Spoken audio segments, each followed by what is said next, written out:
आइए फिर से लौटते एक नई कहानी के साथ। श्री कृष्ण और सुखिया मालिन की कहानी। ब्रजधर्म में एक सुखिया नाम की मालिन आया करती थी। वह फल फूल और सब्जी बेचकर अपना गुजारा किया करती थी। ब्रज में सुखिया जब गोपियों से मिलती तो वह उसे नंदलाला के बारे में बताती थी। बाला कृष्ण की लीला सुनने में सुखियों को बहुत आनंद आता था।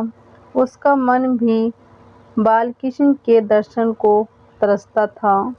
सुखिया श्री कृष्ण को देखने के लिए घंटों तक नंद बाबा के महल के सामने खड़ी रहती थी, लेकिन उसे श्री कृष्ण के कभी दर्शन नहीं होते।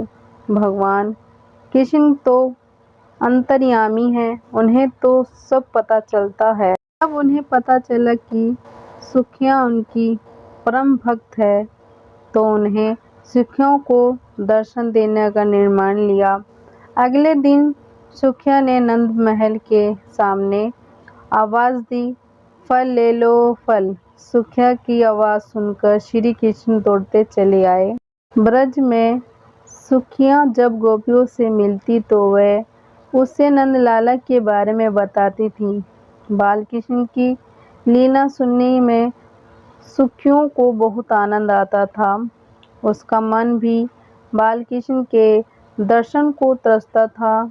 सुखिया श्री कृष्ण को देखने के लिए घंटों तक नंद बाबा के महल के सामने खड़ी रहती थी, लेकिन उसे श्री कृष्ण के कभी दर्शन नहीं होते। भगवान श्री तो परमात्मा है, उन्हें तो सब पता चलता है। जब उन्हें पता चलता है कि सुखिया उनकी परम भक्त है तो उन्हें सुखियों को दर्शन देने का निर्णय लिया। अगले दिन सुखियों ने नंद महल के सामने आवाज दी, फल ले लो फल। सुखियों की आवाज सुनकर श्री कृष्ण दौड़ते चले आए। नंद लाला को अपने सामने देखकर खुशी का ठिकाना ना रहा।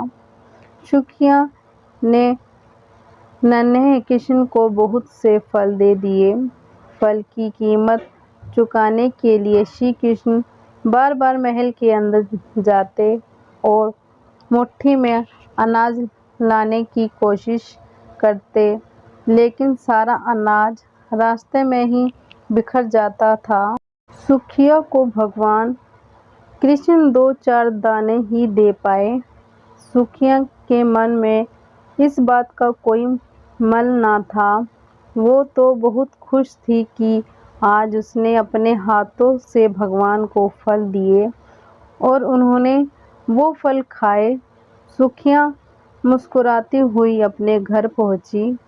उसकी फल की टोकरी खाली थी, क्योंकि वो सारे फल श्री कृष्ण को दे के आई थी। घर जाकर उसने टोकरी अपने सिर से उतारी तो पाया कि उसकी टोकरी हीरे जवाहरात से भरी हुई थी। सुखिया समझ गई कि ये भगवान की लीला है। उसने मन ही मन बाल गोपाल को धन्यवाद दिया।